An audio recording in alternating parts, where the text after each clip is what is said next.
राधे राधे सभी भक्तों के लिए। ओम नमः शिवाय, हर हर महादेव। श्रावण मास का आनंद सभी भक्तों ने बड़ा रुचि के साथ में शंकर जी की सेवाएं करी और बड़ी सुंदर सुंदर अभिषेक पूजाएं करी। अब है हमारा रक्षाबंधन का त्योहार।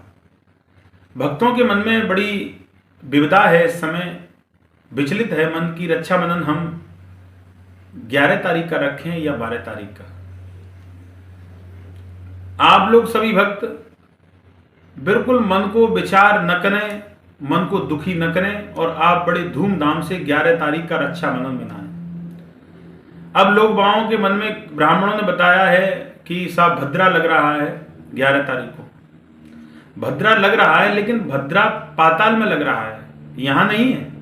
तो आप भद्रा के लिए बिल्कुल मन में विचार न करें और 11 तारीख का ही रक्षाबंधन बनाएं। मन में सारी दुविधाएं निकालने, मन से सारा विचार निकालने और 11 तारीख को धूमधाम से रक्षाबंधन मनाएं और बड़ा आनंद लें। अब हम बताते हैं रक्षाबंधन क्या है। रक्षाबंधन है एक रक्षा सूत्र जो कि बहन अपने भाई को बांधती है, रक्षा सूत्र। और इसका महत्व ये है कि वो भाई उसकी हमेशा तक रक्षा करे, उसके दुख में सम्मिलित हो, उसके ऊपर कोई भी विपदा आए, कोई परेशानी आए तो आगे खड़ा होकर के उसकी रक्षाएं करे। इसका मतलब है रक्षाबंधन।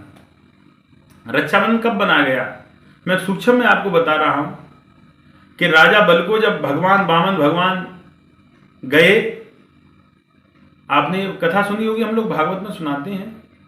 राजा बल के यहां जब पहुंचे, 3 डग धरती मांगी, राजा बल ने बोला कि 3 डग धरती ले लो। तो 3 डग धरती ले ली और लेने के बाद में अब 2 डग धरती तो पूर्ण हो गई, आधा डग मैं कहां से लूं। तो राजा बल ने कही कि प्रभु मेरे शरीर को नाप लो। शरीर को नाप लिया। भगवान फिर छोटे बन गए कि हे राजा बल, तुम तो बड़े दानी हो, तुम कुछ मांगिए। कि प्रभु मेरे यहां रहो पाताल में और आप पहरेदार बन करके और हमारे सामने ही रहो। तो पहरेदार बन गए विष्णु भगवान। माता लक्ष्मी बड़ी परेशान होने लगी कि हमारे पति कहाँ हैं। नारद जी को एक बार नारद जी के पास में पहुंची, हे प्रभु नारद, मेरे पति का कोई पता नहीं।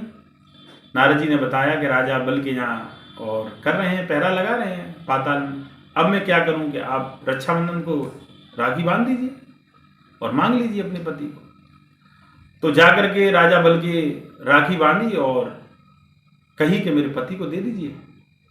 तो उन्होंने रक्षाबंधन को जब राखी बनवाई तो बोला कि आज से तुम मेरी धर्म की बहन है और आपके ऊपर जो भी विपदा आएगी उसके लिए मैं रक्षा करने के लिए हमेशा तैयार रहूंगा, क्योंकि आपने रक्षा सूत्र बांधा।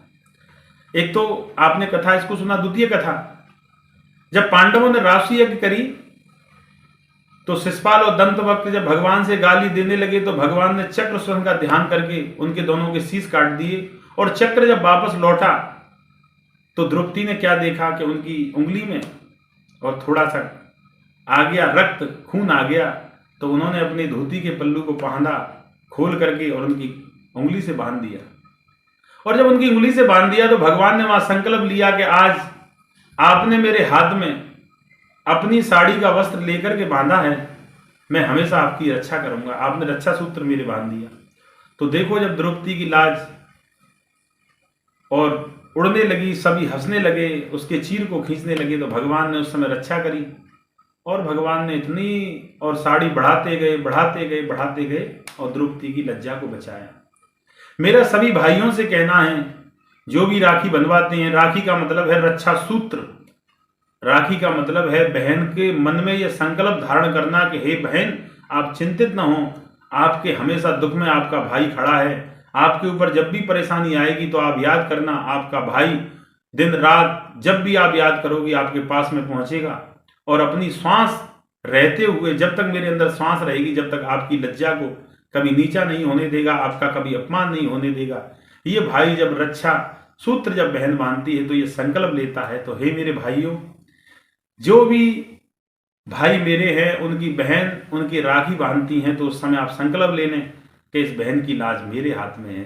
इस प्रकार से रक्षाबंधन का त्योहार धूमधाम से 11 तारीख को बनाएं।